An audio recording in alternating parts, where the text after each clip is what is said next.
जय शिवराय।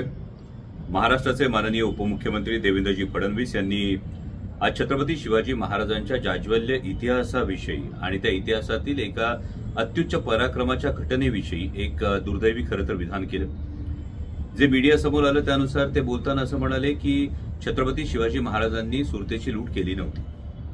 आणि मला वाटतं महाराष्ट्राचं मुख्यमंत्रीपद भूषवलेल्या व्यक्तीकडून असं विधान येणं हे जितकं दुर्दैवी आहे तितकंच अनेक प्रश्न निर्माण करणार आहे की भारतीय जनता पक्षाच्या नेत्यांकडून सातत्यानं छत्रपती शिवाजी महाराजांच्या इतिहासाविषयी अशी विधानं का केली जातात। म्हणजे सिंधुदुर्गातल्या ज्या पुतळ्याची दुर्घटना घडली या दुर्घटनेसंदर्भात भारतीय जनता पक्षाच्या किंवा महायुतीच्या प्रत्येक नेत्याचं जर विधान आपण बघितलं तर प्रत्येक नेत्याच्या विधानात विसंगती आहे, हे पहिलं दुर्दैव।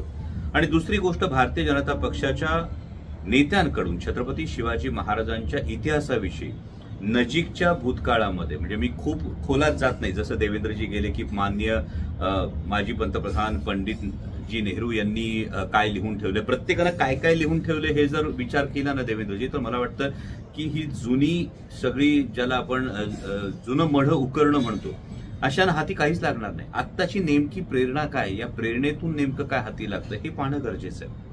आणि नजीकचा जर आपण इतिहास बघितला तर यामध्ये माननीय केंद्रीय संरक्षण मंत्री राजनाथजी सिंग यांनी छत्रपती शिवाजी महाराजांच्या गुरूंविषयी विवादास्पद वक्तव्य केलं होतं। माजी राज्यपाल भगतसिंगजी कोश्यारी यांनी तर एक शृंखलाच केली होती विवादास्पद अशा अनेक विधानांची। त्यानंतर भारतीय जनता पक्षाचे राष्ट्रीय प्रवक्ता सुधांशुजी त्रिवेदी यांनी छत्रपती शिवाजी महाराजांनी औरंगजेबाची माफी मागितली होती, 3 वेळा माफी मागितली होती, असं दुर्दैवी विधान केलं होतं। आणि त्यानंतर आजचं हे देवेंद्रजींचं विधान, त्यामुळे अनेक प्रश्न असे निर्माण होतात की ही विधानं अनावधानानं होतात की यांचा फीड देणारी व्यक्तीच कुणीतरी चुकीची आहे, की जाणीवपूर्वक ही इतिहासाची मोडतोड केली जाते। हा प्रश्न खरोखर शिवप्रेमींच्या मनात निर्माण होतो। कारण छत्रपती शिवाजी महाराज ही महाराष्ट्राची अस्मिता आहे, महाराष्ट्राचा स्वाभिमान आहे, आणि या स्वाभिमानाशी प्रत्येक वेळी केली जाणारी ही जी छेडछाड आहे ही कोणत्याही शिवप्रेमीच्या मनाला यातना देणारी।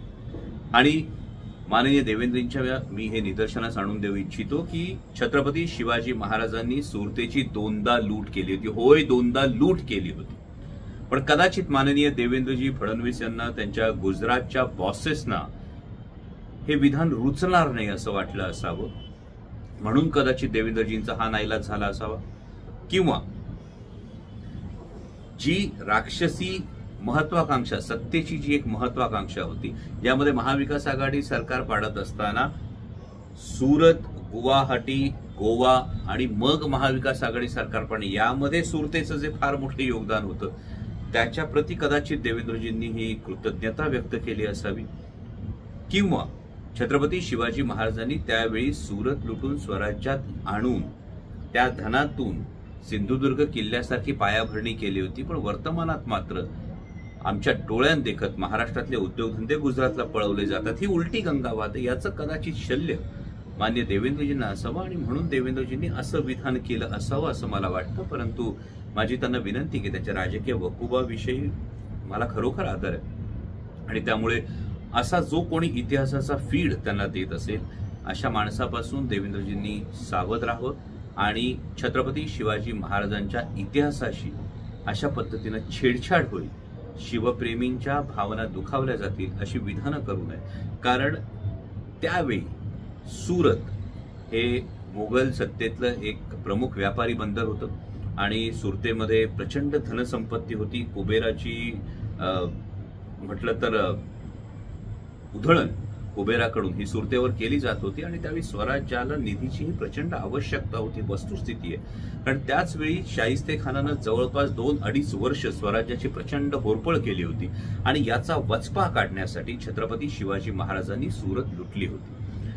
दुर्दैवानं आज ज्या गुजरातच्या नेत्यांकडे पाहून कदाचित देवेंद्रजी बिचकतायत हा जो इतिहास आहे हा निधळेपणानं मांडायला, त्यावेळी मात्र सुरतेचा सुभेदार मराठ्यांच्या पराक्रमाला घाबरून किल्ल्यात लपून बसला होता, हा त्यावेळेचा इतिहास आहे।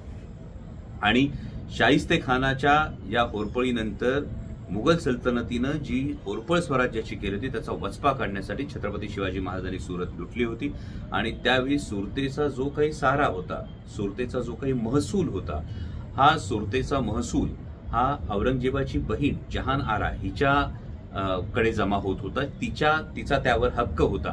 त्यामुळे महाराज जेव्हा आग्र्याला भेटीला गेले होते तेव्हा जहान आरा ही प्रचंड संतप्त होती. हा सगळा इतिहास आहे.